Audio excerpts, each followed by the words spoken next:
Today's topic is great paint colors and the undertones that everyone should know. I want you to get this right. I don't want you to make a costly mistake, and I want you to understand what makes a gray paint color a gray paint color. So the first thing I'm going to do is I'm going to show you the difference between a cool gray and a warm gray. And then I'm going to show you 4 different undertones that you need to know about cool blue grays and why this is important. And then I'm going to show you 2 different undertones of warm grays and why you need to get this right. And then towards the end of this video, I'm going to talk about why the fixed elements and lighting will play a key role on how each one of these paint colors could look like in your home. And for those of you that don't know who I am, I'm an online color consultant. I help thousands of clients all over North America select the perfect interior or exterior paint color without ever stepping a foot in their home. I highly encourage you to check out the link down below. It'll take you to my website and read the reviews, see what clients have to say. All right, next I'm going to show you the difference between a cool gray and a warm gray. So the first thing I want you to know about gray paint colors is there's no such thing as a perfect neutral gray paint color. It doesn't exist. It's really simple. There's either a cool gray or a warm gray. That's it. And the best way to explain it is to show you. So I'm going to use Stonington Gray by Benjamin Moore. It's a cool gray. It has a blue-gray undertone. And watch what happens when I compare it with the warm gray that's called Revere Pewter by Benjamin Moore. Watch this. You're going to instantly see that when I compare Stonington Gray with Revere Pewter, you see that blue undertone in Stonington Gray, and then with Revere Pewter, you see that warm green gray. So there's a lot more to it than that. Now that you know that there's cool grays and warm grays, now I want you to understand the different types of undertones of cool grays and warm grays. So next I'm going to show you the 4 different types of undertones that you need to know about cool blue grays. Finding the perfect cool gray for your home is a lot more complicated than you may think because there's 4 different undertones that you need to be aware of. So what I've done is I've selected Marblehead Gold by Benjamin Moore, which is considered a yellow. The reason why is because this yellow is going to pull out these different undertones that I'm about to show you. So watch this. The first undertone that you need to be aware of are blue grays, such as Sherwin-Williams Passive. There's a lot of popular blue grays out there, such as Stonington Gray, Coventry Gray, or even Repose Gray, just to name a few. Watch what happens when I compare Passive with Marblehead Gold. You're going to instantly see the blue gray. The next one that you need to be aware of are blue-green grays, such as Fleur del Sel. Watch this. When you compare Fleur del Sel, you're going to see that blue-gray, and if you look carefully, there's just a little bit of a green-gray. The next one you need to be aware of are violet grays, such as Collingwood. Watch what happens when I compare Collingwood with Marblehead Gold. You're going to instantly see the violet gray. And there's one last one that you need to be aware of. Violet grays, such as Balboa Mist. A violet grays means that a violet can actually be warm, but it also can lean on the cool side.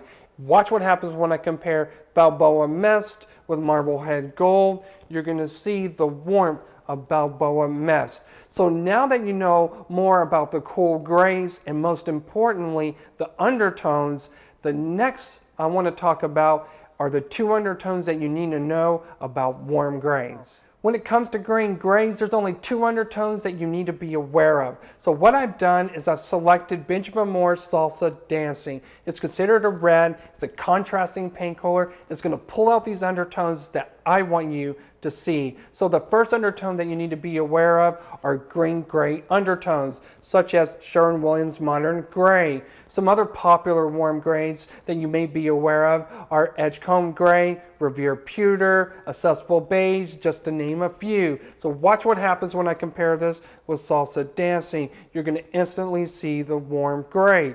Now be mindful, just because it's a warm gray and it has a green-gray undertone, it doesn't necessarily mean that your space will look green.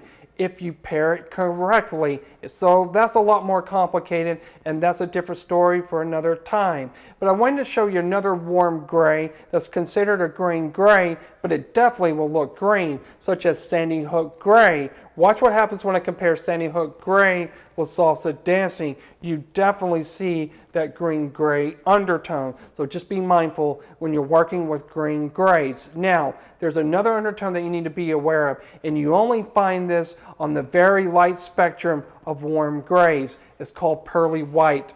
It's a green-gray grayish. This is the undertone that I want you to be mindful of.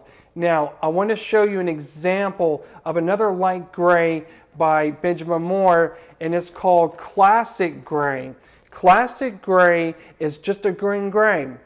Watch what happens when I compare classic gray with pearly white.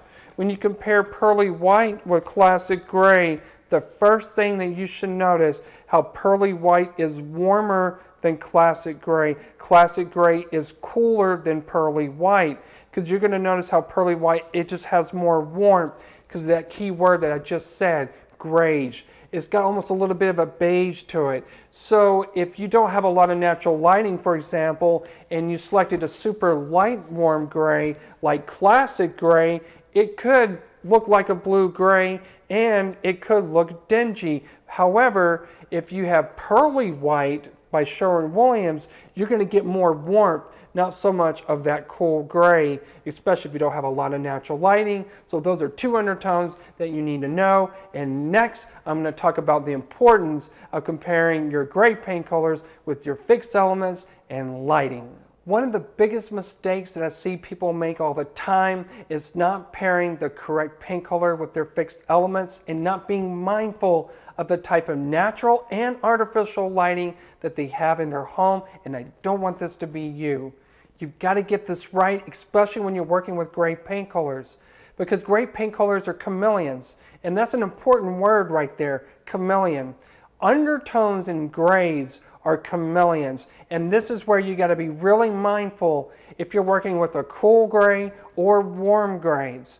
Is it going to be a green gray? Is it going to be a blue gray? Is it going to be a blue-green gray? Well, then that's when you need to be mindful of the type of lighting that you receive in your home.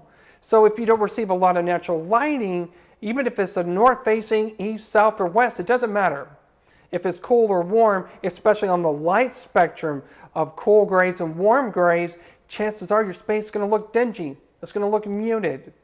So you need to be mindful of that. Also, when it comes to fixed elements, what type of fixed elements do you have? If you're thinking about a cool gray in your space and you have beige carpets, then chances are it's going to clash with your beige carpets because it's going to make them look old and dingy.